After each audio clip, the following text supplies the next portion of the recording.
என்ன தப்பு பண்ணனே எங்களுக்கே தெரியல. வேலை எல்லாத்தையும் கேட்குறது ஒரு குற்றமான்னு தெரியல. இப்போ எங்கள் வாழ்வாதாரமே போயிடுச்சு. வேலையே இல்லை, சாப்பிட்றதுக்கு கஷ்டப்படுறோன்னு தெரியுது. கான்ட்ராக்டாலே கொஞ்சம் இறக்கிட்டாங்க. எங்கள் உரிமையை கேட்டாலே எங்களுக்கு தெரியாது. அது யோசிக்கவே இல்லையே. இவங்க வீட்டுக்காரர் இல்லை, வீட்டுக்கெல்லாம் வருமானம் இல்லை, நாங்கள் வாடகை கட்டணும், எப்படி கட்டணும் கேட்டால் ராம்கில போகலான்றாங்க. புதுசாக போங்கனாங்க. ராம்கில் எவ்வளோ 16,000 ரூபாய் சம்பளம். 6,000 வேலைக்கு 16,000 எவ்வளோ டிஃபரெண்ட் இருக்குது. யாராக இருந்தாலும் திருப்பி கடத்துல தான் போக வைக்கிறாங்க. கடத்து மீண்டு வெளியே வாங்கன்னு சம்பளம் கொடுக்குறாங்க.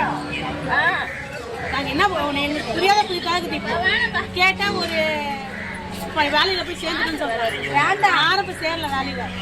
கேட்டால் 8,000 பேர் சேர்ந்து 800 பேர் சேர்ந்துட்டாங்க, 1000 பேர் சேர்ந்துட்டாங்க. யாரும் போய் சேரல. இப்போ அதுக்கு சம்பளம் கொடுக்குறாங்களா எப்படி? இப்போ நீங்கள் மாத சம்பளம்னு வருது இல்லை உங்களுக்கு வேலை செஞ்சாதான் போடுவேன்றாங்களா இல்லை இப்போ நீ போட்ட டைமில் கட் பண்ணியிருப்பாங்களா சம்பளம்லாம்?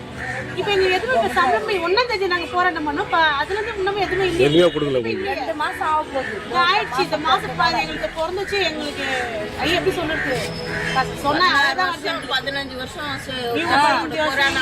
நான் ஒரு 5 வருஷம் 6,000 ரூபாய்க்கு வந்த வேலைக்கு நாங்கள் இவங்கெல்லாம் கொரோனாவிலலாம் எவ்வளோ கஷ்டப்பட்டுக்கிறோம் தெரியுமா? எப்போ கூப்பிட்டு வந்தாங்க உங்களுக்கு? எங்களை 12:30 மணிக்கு ஏற்றினாங்க. இங்கே 2:30 மணிக்கு 2:30 இப்போதான் சாப்பாடு மதியம் சாப்பாடு எதுவுமே உங்களுக்கு? சாப்பாடு அதே வேலை பேரை வாங்கி தான் வெளியே விட்டுவாங்க.